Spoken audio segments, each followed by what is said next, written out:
කට්ටක මොකෙන්නේ දැස් දෙක ඉස්සරහ තියෙනවා.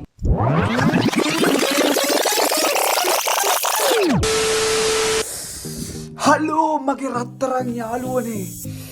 ඉතින් මේ දැන් ඉතින් මම මේ උඹලට මේ ලොකු කතාවක් කියන්න ආවේ.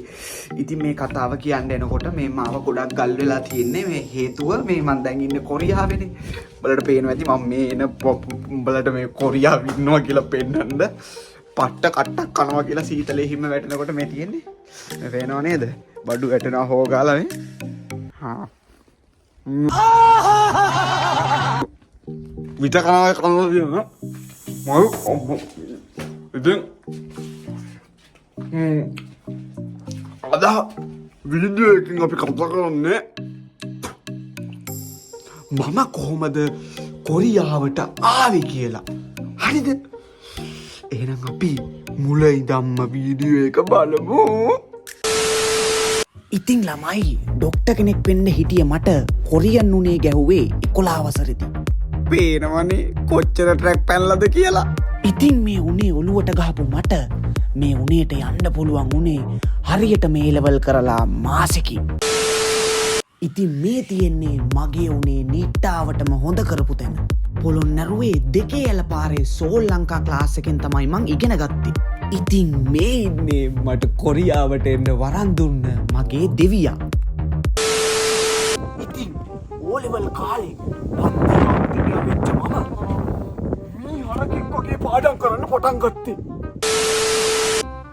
පුතා කොරියන් එක්සෑම් එකට තව සතියයි නේ තියෙන්නේ. අනේ කෑ ගන්න නැති අන්නකෝ මම මේ පාඩම් කරන ගමන් ඉන්නේ. Masaknya susah yo, masaknya susah. Saya pasutlah jinius, saya pasutlah jinius. Gisa, 담배는 피우면 안 돼요. 야, 니직 보세요. 주로 피워보니 후드이나 먼저 어서 오세요. 안녕하세요. මම එහෙම පාඩම් කරලා විභාගෙ ලියන්න ගියා.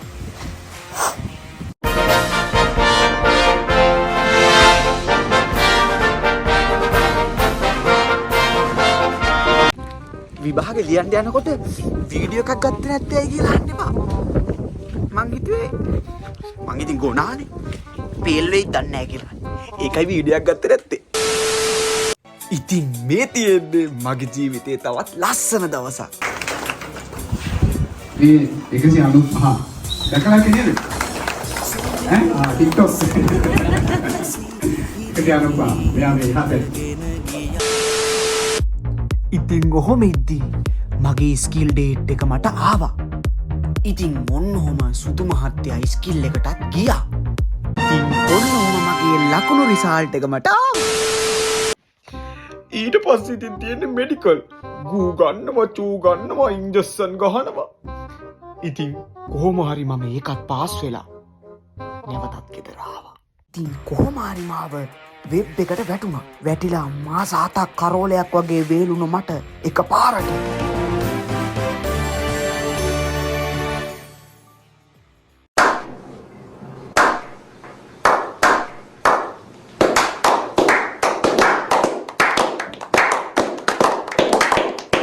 ඊට පස්සේ මම කෙලින්ම ගියේ ඇග්‍රීමන්ට් එක සයින් කරන්න. තමයි මේ අපි දැන් හරියට වෙන වෙලා පාන්දර 3:15යි මුයි මමයි මේ බස් ස්ටෑන්ඩ් එකේ නිදිය ගන්න ඔබ කැදුරේ කොට්ටුරේ අරගෙන දායි. හරි බඩු ඇතේ අපි දැන් නිදා ගන්න තමයි ඇතුළේ ඉන්නේ. ළමයි මේ අපි විදේශ සේවයකට ඇවිල්ලා ඉන්නේ දැන්. මේ රෙන්ඩ බරකුත් තියෙනවා ළමයි මේ සම්පත් බැංකුව තියෙන උන් සල්ලි අරන් වරෙන් නැත්තම් සල්ලි නෑ ගන්න ATM නෑ. පේනවනේ අම්මුගේ මූණ නිකන් කුඩු ගව් එකෙක් වගේ ඉන්නේ උට කුණු පරාට දීලා මේ නැන්ද කෙනෙක් මේ උණු පිට තියෙන ඒවා කැෂියර් එකේ තිබ්බලා ඌ ගිහිල්ලා ඉල්ලුවාම ඌට ඇතුලේ තිබ්බ සීතල ඒවා ටිකක් දීලා ඌ බැන බැන එනවා. ඉතින් හරිම දුකයි අපිට. Hadiah saya kadang khan epa. Ee gani kenne කුණු පරාටක් මේ ඉතින් අපි විදේශ සේවයකට යනවා ළමයි. ඉතින් උඹලටත් මේ ඉතින් කොරියන් යන්න ඔබේ අදිෂ්ඨානයේ කොරියන් යන්න නම් උඹලගේ කොළඹ යෑමේ හැකියාව විස්මිත විය යුතුයි සුද්දෝ ඈ. කොළඹ ගිහින් අප්පිරිය වෙලා ඉන්න මට මෙඩිකල් ගන්න පහුවදාට ආයෙ එන්න කිව්වා. පේනවනේ කාපු කට්ට තරම.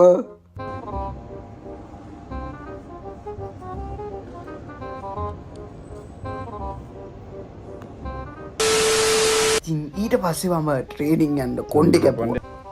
හොඳ කට්ටයක් ගහන්න යන්නේ අද ජස්ටින් බීබර් කට් එක ගහන්න යන්නේ. මුන්ට කොණ්ඩේ කපන්න කිව්වම කපපන්. දැන් අපේ නංගි තමයි කොණ්ඩේ කපන්න යන්නේ. කට් එකක් සුපිරි කට් එක ගහන්න යන්නේ අද. ඒක කපුරන්න. ඒක හොඳයි දුමිද වගේ ඇට දෙක කපන්න. මේක තමයි ළමයි කොරියන් ජීවිතයේ තියෙන අමාරුම අභියෝගය. ගිහිල්ලම බලන්නකෝ ට්‍රේනින් එකේ තියෙන ආතල් එක.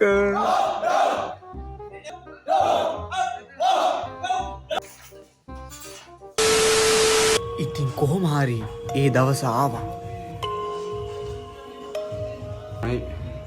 තව දවස් එකහමාරයි තියෙන්නේ. මම ලැගේජ් එක හදන ගමන් ඉන්නේ පේනවනේ. පොඩ්ඩයි තියෙන්නේ ආ කොරියාවට වහින්ද. හරි ඉතින් දුකයි ඉතින්. දුක නෑ බං බොරුවට කියන්නේ මං ඒ දුකයි ඉන්නේ මට දුකක් නෑ මට පට්ට සතුටුයි යක්ක තොට්ට තොපි කියන්නේ කාපු කට්ට කාවේ ඉතින් මන්නේ දන්නේ. ඉතින් මං ලැගේජ් එක හදලා ඔයාලට ඉතුරු සිද්ධිය කියන්නම් හොඳ. කොච්චර දුක නෑ කිව්වත් එදා ගෙදරින් එළියට බහිනකොට ආයෙත් ගෙදර ඉන්න තිබ්බනම් කියලා හිතුණා.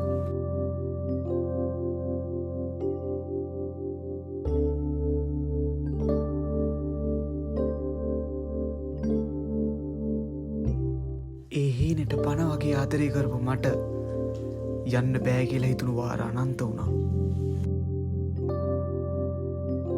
අවුරුදු 22ක් ගෙදරට වෙලා අම්මත් එක්කම හිටපු මට එයාව දාලා ගොඩාක් දුර ගමනක් යන්න වුණා. කවදාවත් අඬනවා දැකලා නැති තාත්තත් අඬනවා.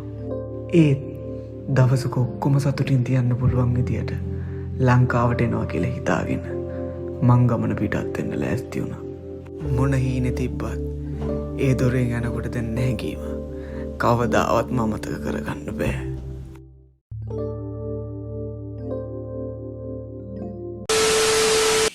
හරි දැන් ඉතින් උඹලා අඬන්න එපා. ඉතින් ඔහොම මම ප්ලේන් එකට නැග්ගා.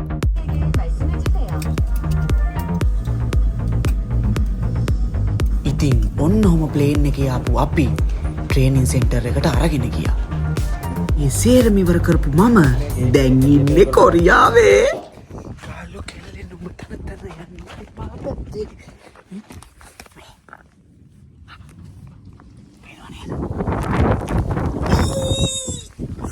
ඇට දෙකත් එක පුට්ටුවෙන් සීතලයි ළමයි ඉතින් පඩත් යනවා. හරිම සතුටු දායකයිනේ. පේනවද? ඉතින් මේ පේනවා නේද වාහන. මේ මගේ කාර් එක ගල් වෙලා තියෙන්නේ දැන්.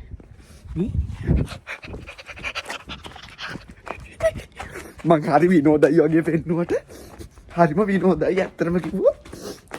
දැන් මේ වෙනකොට මගේ ඇඟින් 100%ක්ම ගල් 100%ක්ලු 150ක්ම ගල් වෙලා ඉවරයි.